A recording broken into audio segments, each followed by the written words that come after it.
Welcome back to another One Piece chapter review. My name's Kenny Sweeney, and let's get into it. So today, the One Piece chapter it is number 1124, and it is called Best Friend. And so the cover chapter for this, so we have Yamato on the front. Again, we're continuing the Wano series with the cover art chapter, and Yamato, looks like she's just breaking up a kidnapping. That's what it says in the caption. So that's I'm gonna assume what's going on. But yeah, she's protecting Wano. It's kind of cool to see her, continue the path of Odin, and to really, try to protect Wano and make it a safe place for people to live in. Then after cover art, so first we're gonna we see Big News Morgan. And I had a feeling this was going to happen. Like every single time we end the arc, since we got introduced to Big News Morgan, we have like these chapters that kind of set us in the mood, get us ready, 2 or 3 chapters to get us into the mood of what's going next. And I think it's kind of funny. The bottom bottom right hand corner of the panel, it says, "Of course he wants to act."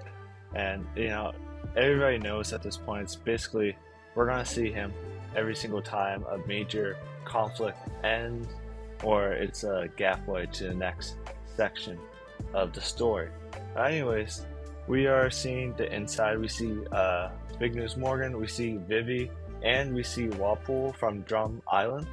And I like how Big News Morgan, he's talking about, I'm going to write this big story that's basically going to portray Luffy as a villain. And Vivi's like, no, you're not. And she's fighting, Vivi always wants to fight for justice and fight for what is right. And she's fighting against Morgan. And Morgan's like, who is protecting you right now? Who is giving you a spot to live? Like, Morgan basically, he does have power over Vivi because Imu basically just killed her father because he had the D for his middle name. And same thing, Vivi has the D in her middle name as well. And so she's basically the next target. And Imu hates anyone that has D in their name. And her identity could be exposed throughout Morgan. And Walpole is linked with Vivi as well. I'm not quite sure. I kind of forget low-key. But it is funny how Walpole is always being a coward and trying to save his life. He's like, Vivi, calm down. Let's not go too far. Of course, Vivi just doesn't. And yeah, towards the end of the section where we see Big News Morgan, it's just him saying, the Emperor Straw Hat ruthlessly killing Dr. Vegapunk. And it ends with Vivi shouting liar. And yeah, it's kind of funny. It's just something I expected would happen. I think a lot of people expected would happen. And yeah. So now we get into like the main section. Well, I think it's like the main section of the chapter. Why it's even called Best Friend. And honestly, it's kind of sad. It really is sad, You think One Piece is a joyful anime, but no, there are some sad moments, and this is one of those sad moments. So anyways, we see the remains of Egghead, what has happened, all the warships, and Akainu, he is trying to, get hold of someone just to know what is going on, because he's all the way back in Marineford or wherever they are. I forget the name of the Navy base. And anyways,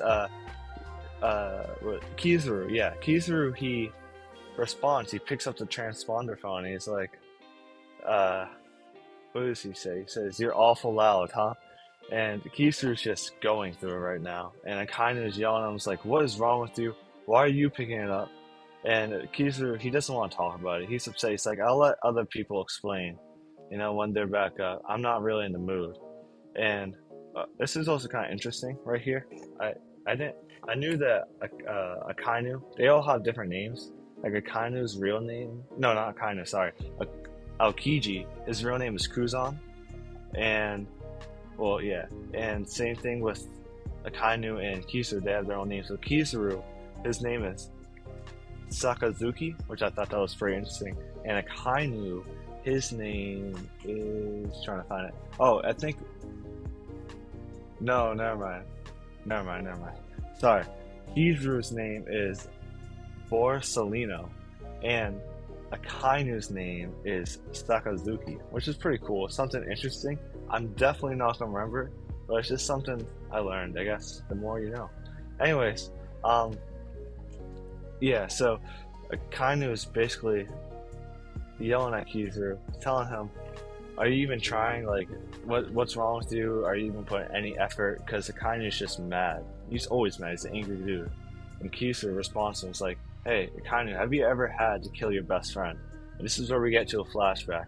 This is where we see Kizaru and Vegapunk and Setamaru, I think that's his name. They're like, this is the creation of Vegapunk, and it's like it shows the bond that Vegapunk and Kizaru they had together. And then it shows right next to it, it shows him stabbing Vegapunk in the back and killing him. And I like how it says, "You think I'm slacking off?" And it shows in the background, it makes Kizaru look tiny. It shows in the background the burning of Egghead Island, just to show basically what Ohara was. And it's crazy, because we never really got a perspective. Like, we knew that Kizaru was crying, and we're like, why is he crying? But this is the explanation of why he's crying. This is the backstory of Kizaru and Vegapunk, and how that this mission was probably the hardest thing that Kizaru has ever done. And it even shows in the next panel, it shows Kizaru with snot running down his face, tears running down his face, and it's just yelling at Akainu. He's like, "Don't ever think that I'm slacking off when I just did the hardest thing I've ever done in my life." And Akainu is just speechless. He's like, "Yeah, I messed up." He was like, "That's my bad, brother." And Kizaru's just still upset. He's just like, "Watch your mouth." And I think it's also kind of sweet seeing Akainu call Kizaru brother. Like, we don't really get that much empathy at all from Akainu. I think this is the first time seeing Akainu be kind or something. Like, every single time a Navy soldier messes up one of the lower ranks or says something like that's not how Akainu wanted, Akainu just kills them, which is crazy. But this is, I think, probably the first moment we see Akainu actually be somewhat nice. And it raises the question, how was the reaction after Akainu fought Aokiji? Like, how was his reaction? Because he fought for 10 days straight. Basically, he took off his leg. He probably could have killed Aokiji. And it's just, yeah, it's pretty cool to see a perspective of Akainu. And also really interesting and nice to see the backstory of Kizaru. Now we are getting towards the final section of this chapter. We are on the giant ship once again. And I like how, I think it's Frankie, I think, says it's so quiet. Weird, right? Because, it's the Straw Hats, it's the Giants, and they just finished an arc. It's never quiet after that.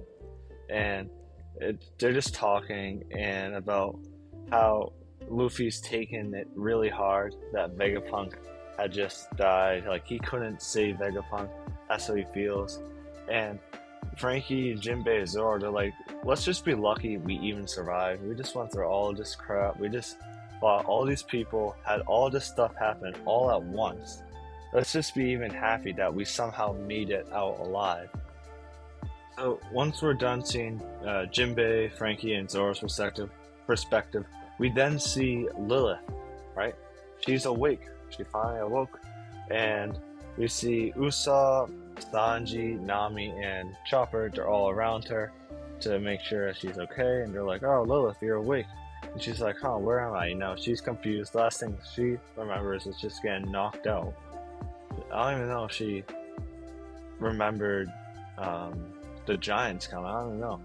And so Nami's explaining that she is on a giant ship right now, and that they're heading to Elbaf, and that she is the only Vegapunk that survives. And Nami's like, it's understandable that if you don't understand this all right now, I know you might feel a little disoriented. And then Lilith starts crying because, she's upset. Basically, the other versions of herself just died. It must feel weird thinking about this. Like, she didn't really die. She basically did die, but she didn't because it's all just different Vegapunk. It's weird. It's kind of hard to explain that they're all different people, but also the same being. But now she is just the same being, but other versions of herself had just died. It's strange. It's weird. Anyways, so yeah, she starts crying. Usopp's like, "Aren't you the one that's supposed to be evil?" And that's a good observation by Usopp, because it's like she is only supposed to have evil intentions. She isn't supposed to cry. And then she stops crying instantly. I think it's so funny. She just stopped crying instantly, and she's like, "I'm hungry." And Usopp's like, "That was fast." Like, it was fast. And she is hungry, which is weird. It's the first time we ever see another Vegapunk be hungry. And this is leading to something. This means that since she is the last Vegapunk, she is Vegapunk now. Even though she is Lilith, she is Vegapunk, which is weird to think about. I don't even understand how that works. But yeah. Anyways, Brook then leads Lilith to a bunch of food we see. Yes. And I think it's so funny. She's like, "Oh, the atmosphere seems very sad and gloomy." And what do we see? We see Luffy sad eating, shoving giant grapes into his mouth. It's so funny. And he's like, "Oh, I've only had 6." Oh, no, he says he only had 5 bunches of grapes. And we see Lilith scream at him, saying, "That's plenty enough grapes." But we all know that Luffy needs to eat a lot more grapes to be satisfied, a lot more food. I don't think Luffy ever gets full. I think it's just an empty tank. Anyways, Brook's explaining, it looks like Brook's explaining to Lilith that he's really taking it bad, that Vegapunk did die, and which is understandable. He always saves people that he says he's gonna save, but he didn't save Vegapunk. So it's a rare occurrence of this happening.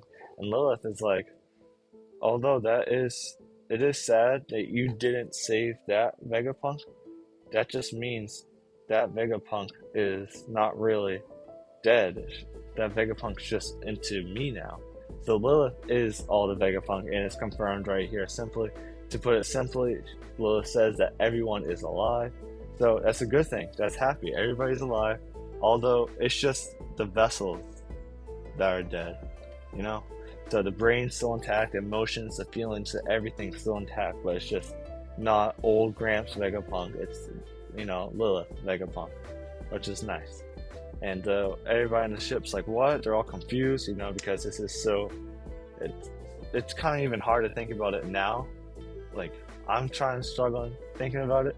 So I wonder what pirates, especially Luffy, the dumb pirate Luffy, is thinking. He's probably super confused. And anyways, it's fully explained in a way, kind of. And it's just saying to Luffy, "You don't have to be sad anymore. You can be happy." And Luffy's like, "Happy? I love being happy." And so he's like, "Party on, guys." And that's what they do. The giants are like, they were waiting for this to happen. They were like, "All right, once Luffy's happy, we're all going to have a giant feast, a giant party." And that's exactly what they do. Next page, it shows all of them like getting beer, getting food, all drinking, they're having fun, they're partying. And Luffy thanks the giants. He's like, hey, thank you for saving us. Thanks for helping us out. And I think, it looks like Chopper is like, "Luffy, give us a toast." And Luffy's like, "All right." So he does. He says, "Hey, Vegapunk, the one that find the One Piece will shake the world." He's like, "That's gonna be me." He says his famous statement, "I'm gonna be king of the pirates." They all cheer. And now we are heading towards the end of the chapter. Last 3 panels.